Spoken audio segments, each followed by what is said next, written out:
What happens when a beloved country music legend sits down for what should have been a routine interview, only to face the most disrespectful treatment of his entire career? What happens when decades of professionalism collide with modern television arrogance?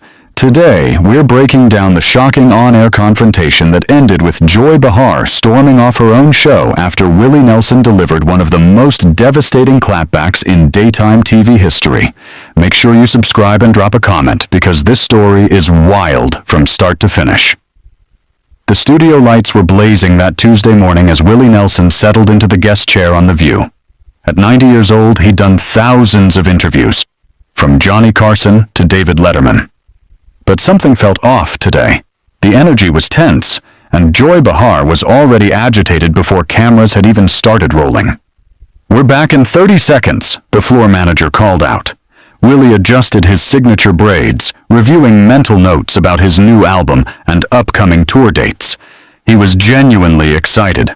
The View had a massive audience that didn't usually listen to country music. Across the table, Joy shuffled through her note cards with visible irritation.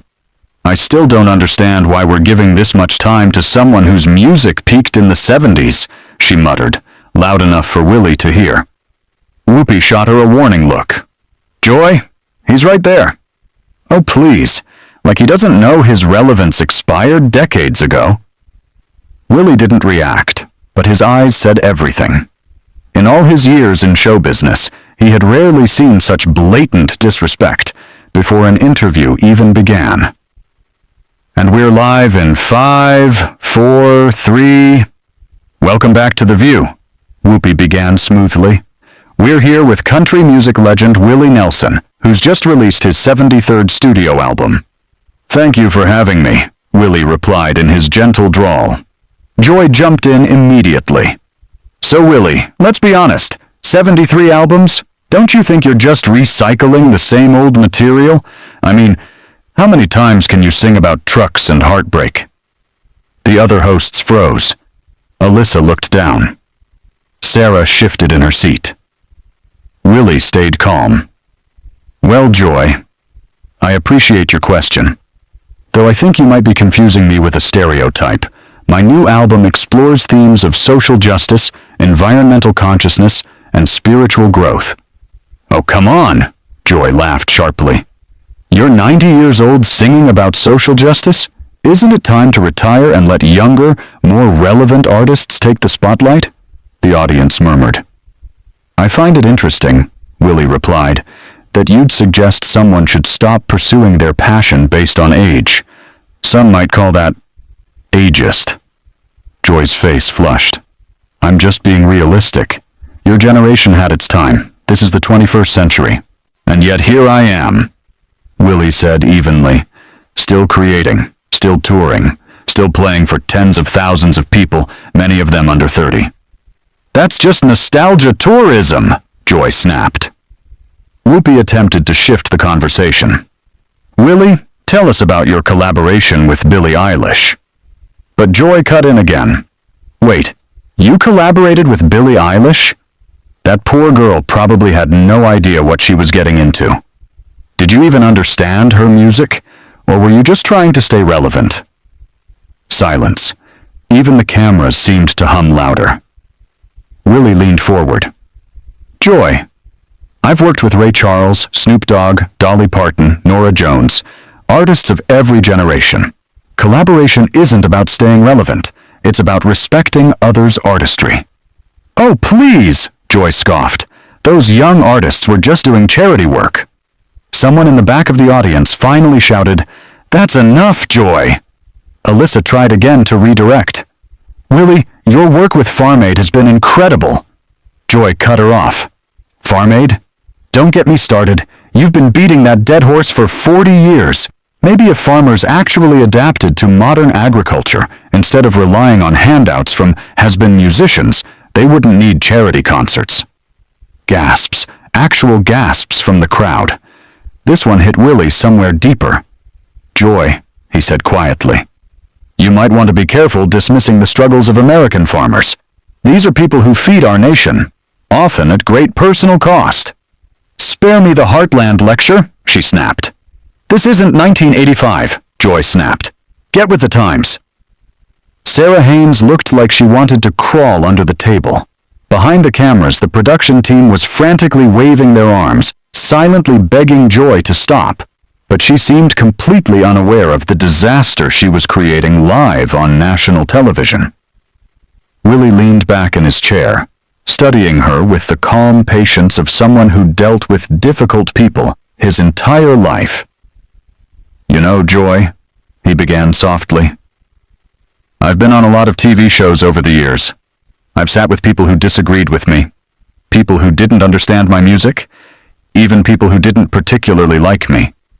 But I've never met someone so determined to be disrespectful to a guest." "Disrespectful?" Joy laughed sharply. "I'm just asking the tough questions everyone else is too polite to ask. Someone has to tell you your time is up." "And you appointed yourself to that job?" Willie asked quietly. "Somebody has to," she snapped. "The music industry is too scared to hurt your feelings." The tension in the room grew thick enough to cut. Camera operators zoomed in, sensing something significant was building. Willie's band members in the front row whispered among themselves, one shaking his head in disbelief. Whoopi attempted another rescue. "Willie, let's talk about your guitar, Trigger. Such an iconic instrument." But Joy cut her off. "That old guitar? Honestly, it looks like it belongs in a museum, not on a stage. How do you even play something that beat up?" Willie's hand moved instinctively toward Trigger, resting beside his chair. The instrument had been with him for over 50 years. Its scars, holes, and wear marks a timeline of his entire life. "This guitar," Willie said quietly, "has been with me through every song I've written, every stage I've stood on, every moment of joy and sorrow. It's not beat up, Joy. It's seasoned." "Seasoned?" Joy sneered. "It's falling apart, just like your career." The line hung in the air like smoke from a fire that had finally gone too far. Willie looked at her for a long moment. Then, unexpectedly, he smiled. It wasn't anger. It wasn't defensiveness. It was the smile of someone who had reached the end of his patience with grace still intact, but boundaries firmly set. "You know what, Joy?" Willie said, his voice taking on a new weight. "I think we need to have a real conversation. Not the fake TV version you've been pushing, but an honest one." Joy rolled her eyes. "Great. Here comes the folksy wisdom." "No," Willie replied calmly. "Here comes the truth." The studio fell silent. "For the last 10 minutes, you've tried to tear down a 90-year-old man on national television. You've insulted my music, my age, my collaborators, my causes, and now my guitar. So tell me, what exactly do you think you're accomplishing?" "I'm doing journalism," Joy fired back. "I'm asking the questions that matter." Willie chuckled softly, a sound that was somehow both warm and razor-sharp. "That's what you call this? Because from where I'm sitting, it looks like you're trying to humiliate a guest to make yourself feel important." The silence deepened. Even the air conditioning hum felt loud. "I don't need to make myself feel important," Joy snapped. "I've been doing television longer than most people have been alive." "And yet," Willie replied, "in all my years in entertainment, I've never seen someone work so hard to make themselves look so small." Joy's face went purple. "Excuse me?" "You heard me," Willie said, still smiling. "You're trying to diminish someone else's lifetime of work, and all you're really doing is showing the world what kind of person you are. Willie, maybe we should—" Whoopi tried again. "No, Whoopi," Willie said, gently but firmly. "Joy wanted honesty, so let's have honesty." He turned back to Joy. "You've made it clear you think I'm irrelevant, that my music doesn't matter, that my causes don't matter. But here's what I find interesting." He paused. "You sure seem to know a lot about my career for someone who claims it's worthless." Joy opened her mouth, But Willie continued. You brought up my collaborations with younger artists. You brought up Farm Aid. You know about all 73 albums. That's a lot of research for someone whose time is over. I do my research, Joy snapped defensively. Or, Willie said with a calm smile, maybe you've been listening longer than you want to admit. Maybe something about this old, supposedly irrelevant music keeps drawing you back. That's ridiculous. Is it? Willie leaned back, fully relaxed now. Because I've noticed that the people who go out of their way to attack artists they claim not to care about are usually fighting something inside themselves. Don't psychoanalyze me, old man. Gasps rippled through the audience. Sarah Haynes covered her face. Willie raised an eyebrow. Old man. Well, at least you're being honest. That's progress. Better than hiding behind fake journalism. It's not bias, Joy snapped. It's reality. You're old, your music is old, and your time is over. And yet, Willie replied calmly, here I am, on your show, promoting my 73rd album, which debuted at #1 on the country charts last week. Willie's voice stayed maddeningly calm. Funny how irrelevant artists still manage to top the charts. Joy's face tightened. The country charts aren't real music charts. The studio exploded. Audience members stood up shouting, That's enough, lady! A man yelled. A woman near the front pointed at Joy. Shame on you! Willie raised a hand. The room fell silent, almost instantly. The quiet respect commanded by that single gesture wasn't lost on anyone. It's all right, folks, Willie said gently. Joy has a right to her opinion, even if it's rooted in ignorance. Ignorance?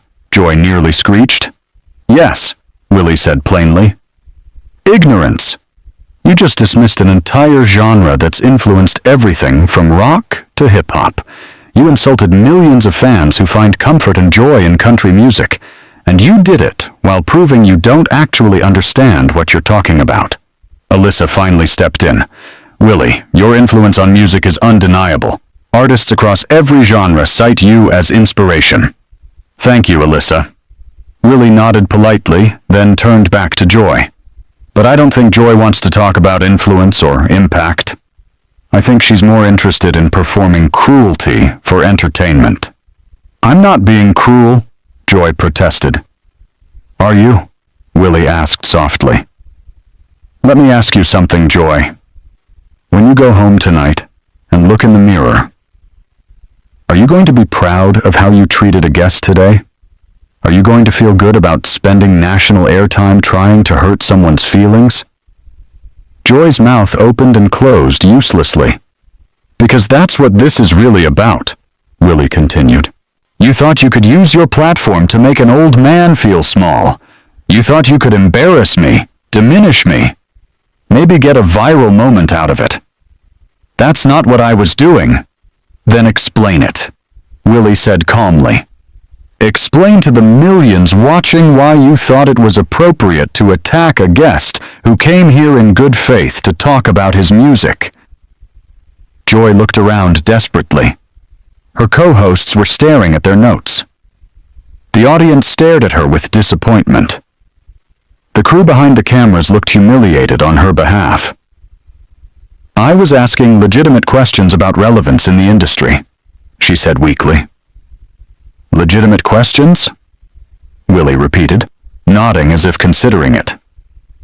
I see. So when you said my collaborators were charity cases, that was legitimate? When you mocked farmers fighting to save their land, that was journalism?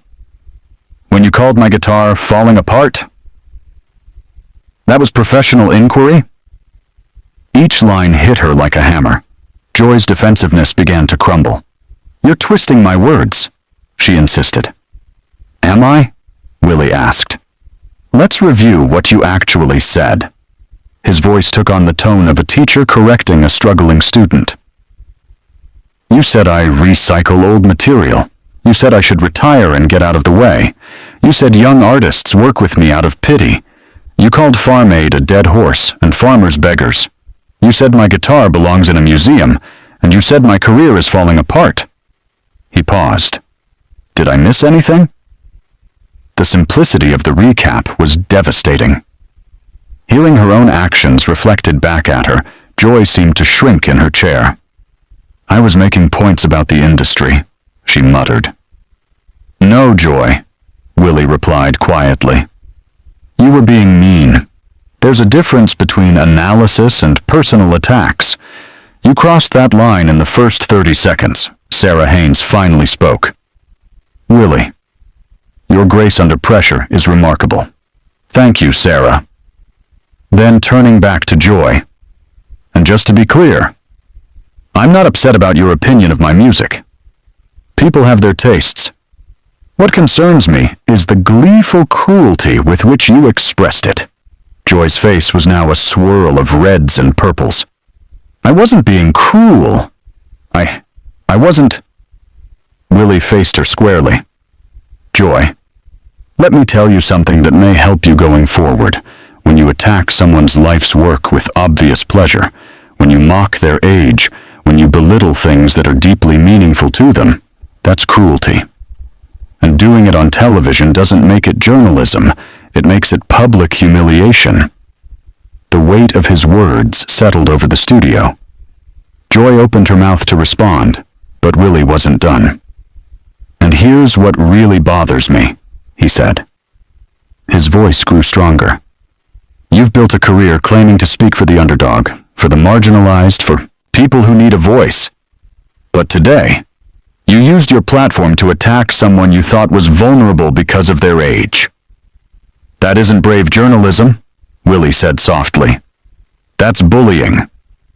Joy's composure finally shattered. "How dare you call me a bully?" she snapped. "I fought for civil rights, for women's rights, for every progressive cause. And yet here you are," Willie interrupted, "displaying ageism on national television. How do you reconcile those two things?" "I'm not ageist," Joy shot back. "I just think you should know when to step aside." "For who?" Willie asked. "For you? Because you think you deserve the spotlight more than I do?" The question hung in the air like a thrown gauntlet. Joy's face twisted. "I've earned my place in this industry. I don't need some washed-up cowboy lecturing me about my career." The insult snapped the audience. "Apologize!" someone shouted. "That's horrible!" another yelled. Willie stood. He didn't raise his voice. He didn't posture or threaten. He simply stood, with his guitar in hand, and the room went silent. "Joy," he said quietly, "I came here today to talk about music, about bringing people together, about finding common ground in difficult times. Instead, you've chosen to showcase everything that's wrong with modern discourse. You've been disrespectful, cruel, and frankly, embarrassing. To yourself and to this show." "Don't lecture me!" Joy shrieked, leaping to her feet. "I don't have to sit here and take this from some has-been nobody." Whoopi's face drained of color. "Joy, stop!" But Joy was too far gone. "You want the truth?" she spat. "Your music was never that good. You got lucky in the 70s, and you've been coasting ever since. Now you're just a pathetic old man trying to stay relevant." A stunned silence swallowed the studio. Even the cameras froze. Willie looked at her for a long, quiet moment. Then he shook his head. "In 90 years on this earth," he said, "I've learned that when someone attacks you this viciously, it usually says more about them than about you." He turned to address the audience directly. "Folks, thank you for your kindness today. Music is meant to bring us together. I hope that's what we can focus on moving forward." Joy trembled with pure rage. "Don't you dare dismiss me! I'm talking to you!" Willie faced her again, his expression almost gentle. "Joy, you need to ask yourself why you're so angry at a 90-year-old man who just wanted to talk about his new album. What's really eating at you?" "Nothing's eating at me," she barked. "I just can't stand fake, humble acts." "There's nothing fake about showing people respect," Willie said quietly. You might want to try it sometime." That did it. Joy's face crumpled with fury and humiliation. She'd been outmaneuvered, exposed by the man she had tried to humiliate, and everyone could see it. "I'm done with this," she screamed. "I don't have to sit here and be lectured by some irrelevant fossil." She ripped off her microphone and hurled it to the floor. "You can finish this disaster without me." As she stormed toward the exit, Willie called after her, softly, "Joy, I hope you find whatever it is you're looking for." She spun one last time. "Go to hell, Willie."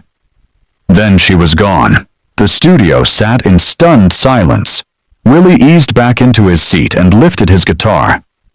"Well," he said with a small smile, "I guess we've got some extra time to talk about music." The audience erupted into relieved applause as the tension finally broke. Whoopi, pale but professional, forced a smile.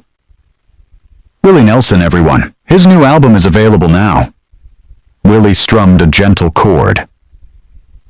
"Sometimes," he said to the camera, "the most important thing you can do is keep making music." And just like that, he transformed one of the most uncomfortable television moments in recent memory into a masterclass in dignity, respect, and staying true to yourself, even when someone else is trying to tear you down.